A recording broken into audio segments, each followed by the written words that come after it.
जंगल में ठंडी का मौसम था। ठंडी का मौसम और ऊपर से ठंडी हवा। अब तो ठंडी हवा के साथ साथ कई दिनों से जंगल में गहरे बादल भी छाए हुए थे।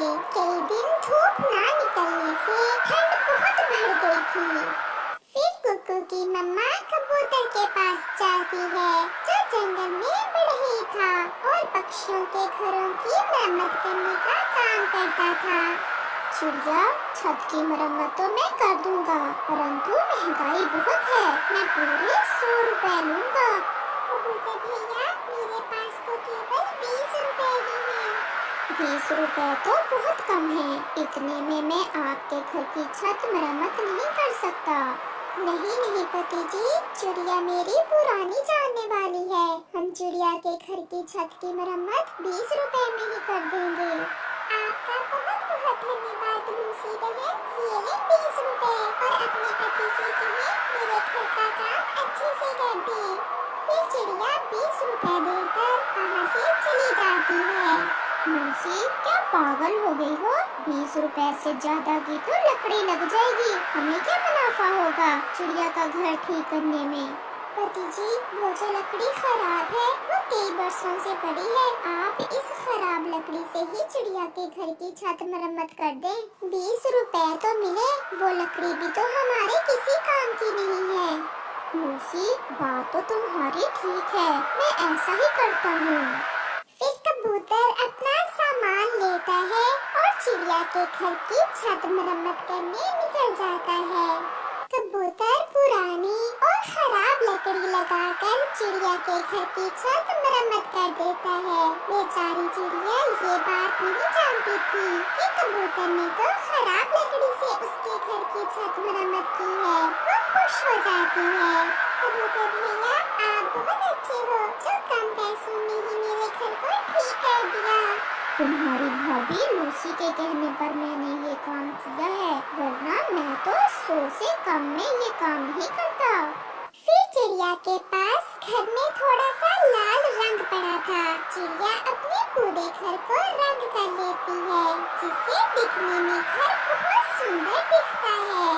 कालू जी, वो सामने तो देखो, छोटी चिड़िया ने तो अपना घर नया कर लिया है और एक तुम हो कि सोए ही रहते हो। बरसात शुरू होने वाली है, उठो और तुम भी अपने घर का कोई काम करवा लो। क्या तुम्हें वो घर बहुत सुंदर लगता है? हाँ, बहुत सुंदर है वो घर। तो फिर आज ही मैं चिड़िया से वो घर छीन लेता हूँ। अब देखना तुम्हारा कालू कितना तेज है।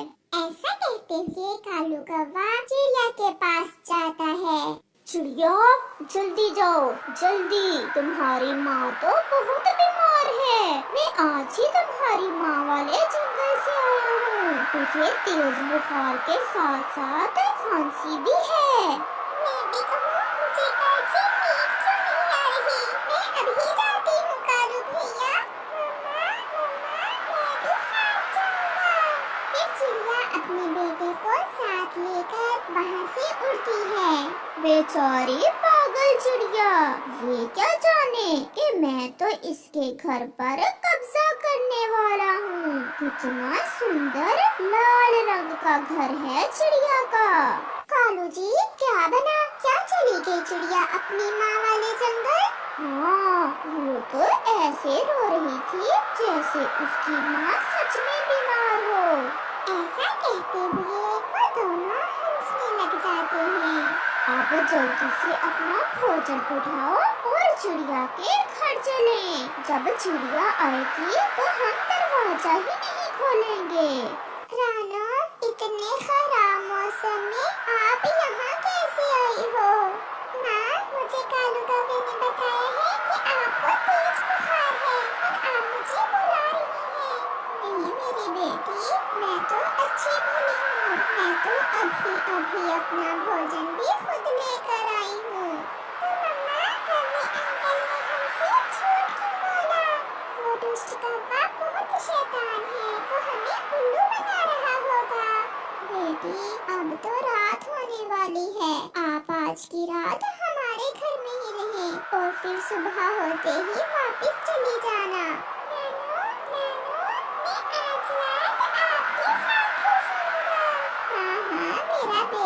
मेरे साथ ही तो सोएगा। जंगल में रात भी हो जाती है, बादल भी गरजता है और तेज बारिश शुरू हो जाती है। ओम जी, कितना मजा है ऐसी बारिश में सुरक्षित घर में बैठकर बारिश देखने का। तो मजा ही कुछ और है। नानो, नानो, मुझे कोई कहानी सुनाए ना। मैं सुनाती हूँ। एक बार की बात है, उसी जंगल में एक छोटा राजा रहता था, जो बहुत ईमानदार था। वो अपने राज्य के साथ हमेशा न्याय करता। फिर एक बार छोटा राजा बहुत बीमार हो गया। जंगल के सभी वैद्य और डॉक्टर की समझ में छोटे राजा की बीमारी नहीं आ रही थी। नानो फिर क्या हुआ? फिर ये हुआ कि एक पक्षी को तोते राजा की बीमारी की समझ आ गई। वो जान गया तोते राजा के दिल में ये वहम बैठ गया है कि वो मर जाएगा। इस बात को लेकर वो दिन ब दिन कमजोर होता जा रहा है। माँ, देखो तो कुकुर को सो गया है। आप कहानी किसे सुना रही हैं? कुकुर जब भी आता है मैं इसे यही कहानी सुनाती हूँ और हर बार ये ऐसे ही कहानी सुने बिना ही सो जाता है। ये तो सब सो जाते हैं। बारिश तो पहले से भी तेज थी और साथ में तेज हवा का शोर भी। सुबह हो जाती है। माँ, मुझे अपने घर जाना होगा। वो कभी मेरे पड़ोस में ही रहती है। कहीं मेरे घर पर कब्जा ही न कर ले। बेटी, अभी रुक जाओ। बारिश रुक जाए फिर चली जाना। हाँ, अभी बारिश थोड़ी कम है, मैं चली जाऊंगी। मम्मा, मुझसे तो ऐसी बारिश में उड़ा नहीं जाएगा। मैं नानू के पास ही रह लेता हूँ। अच्छा ठीक है, मैं आपको कल ले जाऊंगी। फिर चिड़िया अकेले ही अपने घर को वापस उड़ती है। सारे जंगल में पानी ही पानी था। बाहर से बारिश हो रही थी। बहुत मुश्किल से चिड़िया अपने घर पहुंचती है। उसके घर का दरवाजा तो अंदर से बंद था। चिड़िया दरवाजे पर दस्तक देती है। कालू जी, लो आ गई चिड़िया। अब दरवाजा ना खोल देना। कौन है मेरे घर में? कालू से आवाज देता है। मैं आपका पड़ोसी। मैं हूँ कालू और साथ है तुम्हारी भाभी। तो ऐसा है ना, तुम्हारी भाभी को तुम्हारा घर बहुत पसंद आया था, इसलिए मैंने सोचा कि हम तुम्हारा घर ले लेते हैं। तो मुझे अब पता चला दुष्ट कौवे, तुमने मुझसे मेरी माँ के बीमार होने का झूठ क्यों बोला था। जाओ जाओ चिड़िया, तुम हमारे घर में चली जाओ। हमारा घर भी अच्छा है। बस तुम्हारे घर का रंग मुझे पसंद आ गया है। तुमने हर बार बरसात में मुझे तंग ही किया और हर बार तुम्हें इस बात पर सजा भी मिलती है। फिर चिड़िया कौवों के घर में चली जाती है। थोड़ी ही देर बाद तेज हवा से चिड़िया के घर की छत टूट जाती